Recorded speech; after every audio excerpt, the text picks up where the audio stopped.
আমিও ভিডিওটাই দেখলাম, উনি টুইট করেছেন একটা ভিডিও, কিন্তু যেভাবে একটা মহিলাকে রাস্তায় ফেলে মারা হচ্ছিল, মানে এটা ভাবা যায় না। শুধু মহিলা বলে না, আমি বরাবরই বলেছি যে মহিলা পুরুষ বলে না, একটা মানুষকে এরকম সভ্য সমাজে এইভাবে ফেলে যে মারা যায়, এইভাবে তাকে আক্রমণ করা যায়, অতগুলো মানুষ গোল করে দাঁড়িয়ে রয়েছেন, কারোর একটু মনে হচ্ছে না যে একবার বলা উচিত যে এইভাবে একটা মানুষকে, শুধু মহিলা বলে না, একটা মানুষ, হ্যাঁ মানে একটা মানুষ আর একটা মানুষকে এভাবে প্রহার করছে, বাকি সবাই দেখছে দাঁড়িয়ে, এর থেকে নিন্দনীয় তো কিছু হতে পারে না। আসলে ব্যাপারটা হয়ে যাচ্ছে, আমরা না দিনের পর দিন খালি সব কিছুকে নিন্দা করে যাচ্ছি, সব কিছুকে বলছি যে এটা হতে পারে না, ওটা হতে পারে না, কিন্তু এই কান কাটা নির্লজ্জ সরকার, নির্লজ্জ শাসক দল, তাদের কিন্তু কোনো যায় আসছে না। তারা একের পর এক দিনের পর দিন এই ঘটনা ঘটিয়েই যাচ্ছে। আজকে যারা বিরোধী দল করছে, যারা বিরোধী দলের সদস্য বা সমর্থক, তাদের সাথে এই ঘটনা ঘটছে, এরকম চলতে থাকলে কালকে আমার আপনার বাড়িতে ঢুকে এরা এই জিনিসগুলো করবে, আমরা কিছু বলতে পারবো না, আমাদের মেনে নিতে হবে। সুতরাং আমার মনে হয় প্রশাসন এই যেভাবে গরিব মানুষগুলোকে রাস্তা থেকে তুলে দিচ্ছে, বা মুখ্যমন্ত্রী যেভাবে বলেছেন যে রাস্তায় হকার বসাতে গেলে যদি কোনো কাউন্সিলরও বসে তাকেও অ্যারেস্ট করা হবে, এই ধরনের কথা না বলে যারা এই ধরনের কাজ করছে, এইভাবে বিরোধীদের মারধর করছে, তাদের আগে অ্যারেস্ট করা উচিত। বুদ্ধিজীবী কারা? আমি তো দেখতে পাইনি। আমি তো লাস্ট 13 বছরে কোনো বুদ্ধিজীবীকে দেখিনি। তাদেরকে দেখা যায় 21শে জুলাইয়ের মঞ্চে, তারা মঞ্চ আলো করতে বসে, ফিল্ম ফেস্টিভ্যালে কারা কে কত এগিয়ে থাকবে, যাদের সামনের সারিতে বসতে দেওয়া হয়, সুতরাং তাদের ওইখানে দেখা যায়।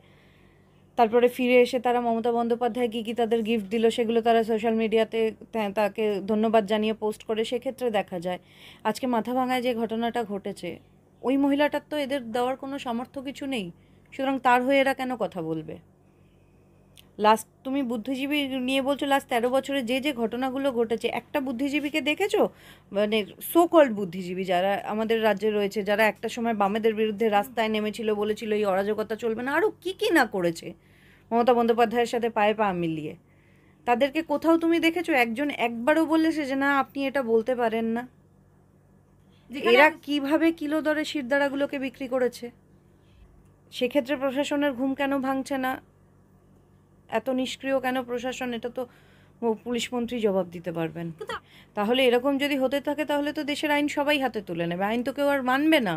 পুলিশের তাহলে তো থানার প্রয়োজন হবে না, কোর্টের প্রয়োজন হবে না, আদালতের প্রয়োজন তো তাহলে আর পড়বে না, বিচার তো তাহলে মানুষ রাস্তায় করে নিতে পারবে সবাই। আর মারের পাল্টা মার, এই জিনিস যদি কন্টিনিউয়াসলি চলতে থাকে দিনের পর দিন, তাহলে কি পরিস্থিতি হবে? থেকে বড় কথা হচ্ছে যে ভারতবর্ষের মতো একটা দেশে এরকম ইনসাফ সভাগুলোর প্রয়োজন কি পড়ে আমি জানি না। কারোর যদি মনে হয় তার সাথে অন্যায় হয়েছে, ন্যায় হয়নি, তাদের জন্য তো ন্যায়ালয় রয়েছে, তাদের জন্য ন্যায়ালয় তো রয়েছে, উচ্চ থেকে উচ্চতর ন্যায়ালয় রয়েছে পশ্চিমবঙ্গে বলো ভারতবর্ষে। সুতরাং সেই জায়গা থেকে দাঁড়িয়ে ইনসাফ সভাগুলোরও এই পঞ্চায়েতির কী প্রয়োজন শাসক দলগুলোর আমার মাথায় আসে না। আর তারা ইনসাফের নামে এই যে অন্যায়গুলো করছে, সেগুলোর অধিকারী এনাদেরকে কে দিয়েছেন? যে মাঝে মাঝে প্রশাসনিক বৈঠক থেকে নানান রকম দাওয়াই দিচ্ছেন, সুতরাং এই প্রশ্ন তাকে করা উচিত, সে উত্তর দেবে। মানে আমাদের এক এক সময় মনে হয় না, এইগুলো যখন আস্তে আস্তে শুনি, মাঝে মাঝে এই ঘটনা ঘটছে, তখন মনে হয় আমরা এখনো মধ্যযুগে বাস করছি। মধ্যযুগীয় বর্বরতা তো বারবার ফিরে আসছে।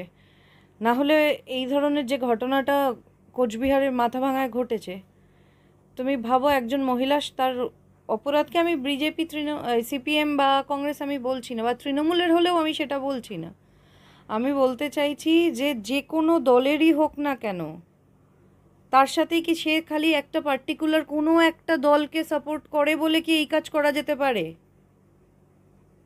মহিলা হোক পুরুষ হোক। আমি তৃণমূলের মতো এরকম কান কাটা হয়ে বলবো না যে মহিলা মুখ্যমন্ত্রী বলে তাকে বলা হচ্ছে। আমার কাছে মহিলা পুরুষ না, যে বিরোধী দল করুক, সে শাসক দল করুক, একটা মানুষ, যে পুরুষ মানুষগুলোকে আজকে মারা হলো সেটাও যেরকম নিন্দনীয়, আজকে একটা মহিলার সাথে এই ধরনের যে ঘটনা ঘটানো হয়েছে সেটাও অনেকাংশে নিন্দনীয় আমার কাছে। সুতরাং আজকে এরা বলছে যে একটা ভারতবর্ষের মতো একটা দেশে, গণতান্ত্রিক একটা দেশে, গণতন্ত্রটা আলটিমেট নেই, পশ্চিমবঙ্গে গণতন্ত্র নেই, সেটা ছাড়া বাকি সব কিছু রয়েছে। দেখো যেদিন ভোট যেদিন মানে ভোট গণনা যেদিন চলছিল না, তুমি গণনার পর থেকে তুমি যদি দেখো, গণনা হয়তো শেষও হয়নি, 12টা বেজেছে কি বাজেনি, কত বিরোধী লোকজন বাড়িতে, মানে বিরোধী দল করে যারা, তারা বাড়ি ছাড়া হয়ে গেছে। তারা বাড়িতে এখনও অবধি অনেকে আছে যারা বাড়িতে থাকতে পারছে না, বাড়িতে ঢুকতে পারছে না। এই তৃণমূলের শাসক দলের নেতারা ভুলে যাচ্ছে যে সারা জীবনের মতো, মানে পশ্চিমবঙ্গের ইতিহাস যতদিন থাকবে ততদিন এরা থাকবে, বা পশ্চিমবঙ্গ বলে পৃথিবীর মাটিতে কোনো একটা রাজ্য থাকবে ততদিন এরা সরকার চালাবে, এটা তো হতে পারে না। দিনের পর দিন যদি এই ঘটনা ঘটিয়ে যায়, মানুষের তো একটা আক্রোশ থাকবেই। তারপরে এক না একদিন এসে কিন্তু পাল্টা আবার এটা প্রতিরোধ মানুষ গড়ে তুলবে, তখন কিন্তু এদের অবস্থা, তখন এরা কতদিন এরা বাড়িতে থাকতে পারবে, বা পাশের বাড়ির মানুষও এদেরকে বাঁচাতে আসবে কিনা, এটা নিয়ে খুব সন্দেহ আছে আমার। আসে পুলিশ যদি সক্রিয়তার সাথে জিনিসগুলোকে দেখতো ভোটের পরের দিন, মানে ভোটের পরের দিন না, যেদিন ভোটে ফল ঘোষণা হলো তার পরের দিন থেকে যে ধরনের ঘটনাগুলো পশ্চিমবঙ্গে ঘটেছে, তো প্রত্যেকটা জায়গার ক্ষেত্রে আমি বলবো, তুমি আর কোথাও শুনেছো যে, মানে যে কোনো একটা, এই যে কটা রাজ্য আছে, কোথাও তুমি শুনেছো যে এই ধরনের ঘটনা ঘটেছে? তার মানে প্রত্যেকটা স্টেটের পুলিশ এতটা নিষ্ক্রিয় না, পশ্চিমবঙ্গের পুলিশ যেভাবে নিষ্ক্রিয়। তাহলে আজকে তাদের যে ব্যর্থতাটা, সেটা ঢাকার জন্য পুলিশকে তো কিছু মিথ্যের আশ্রয় নিতে হবে। এক্ষেত্রে ওনারা তাই করছেন। যেখানে যে রাজ্যে যে শাসক দল, সেখানে সে চুপ করে থাকবে। মণিপুরে যে ঘটনা ঘটেছে খুব নিন্দনীয়, হাতরাসে যে ঘটনা ঘটেছে, বা বেশ কিছু যে জিনিস ইউপিতে আমরা দেখেছি, সেটাও ভীষণভাবে নিন্দনীয়, সাথে এই জিনিসটাও নিন্দনীয়। আসলে কোনো রাজ্যে যে শাসক, সে তো অন্য রাজ্যে গেলে বিরোধী হয়ে যায়। তখন তাদের মন মানসিকতা, শিক্ষা, তাদের রুচি, তারা সম্পূর্ণ 180 ডিগ্রি ঘুরিয়ে ফেলে তারপরে সেখানে রাজনীতি করতে যায়। পশ্চিমবঙ্গের ক্ষেত্রেও তাই হচ্ছে, এই তৃণমূলের ক্ষেত্রেও তাই হচ্ছে। সব থেকে দুঃখজনক এটাই যে মহিলা কমিশন কথায় কথায় যে জায়গায় ছুটে যায়, এই মহিলা, মানে পশ্চিমবঙ্গের যে কটা ডিপার্টমেন্ট আছে সব থেকে ঢপের, তার মধ্যে এটা হচ্ছে একটা মহিলা কমিশন। তাদের আজ অবধি কোনো মহিলার সুবিধার্থে তারা কোনো কাজে এসছে বলে পশ্চিমবঙ্গে আমার জানা নেই। কী জন্য কারি টাকা দিয়ে তাদের ওখানে বসানো হয়েছে, একটা মানে এরকম একটা দায়িত্বপূর্ণ একটা পদে তাদেরকে বসানো হয়েছে, তাদের কাজটা কি আমি তো খালি চোখে দেখতে পাই না। আজকেও এক্ষেত্রেও তারা চুপ, কিন্তু তাদের মণিপুর নিয়ে বলো তখন কিন্তু তারা বলবে, কারণ তাদের তো দায়িত্ব নিতে হবে না মণিপুরের, কিন্তু বক্তৃতা তো তারা দিতেই পারে। তারা ওটা নিয়ে কথা বলবে, তারা হাতরাস নিয়ে কথা বলবে, বড় বড় করে লিখবে সোশ্যাল মিডিয়া, নিজেদের ওয়াল ভরিয়ে দেবে, কিন্তু এখানে তাদের যে দায়িত্বটা দেওয়া হয়েছে সেই দায়িত্বটা তারা পালন করবে না।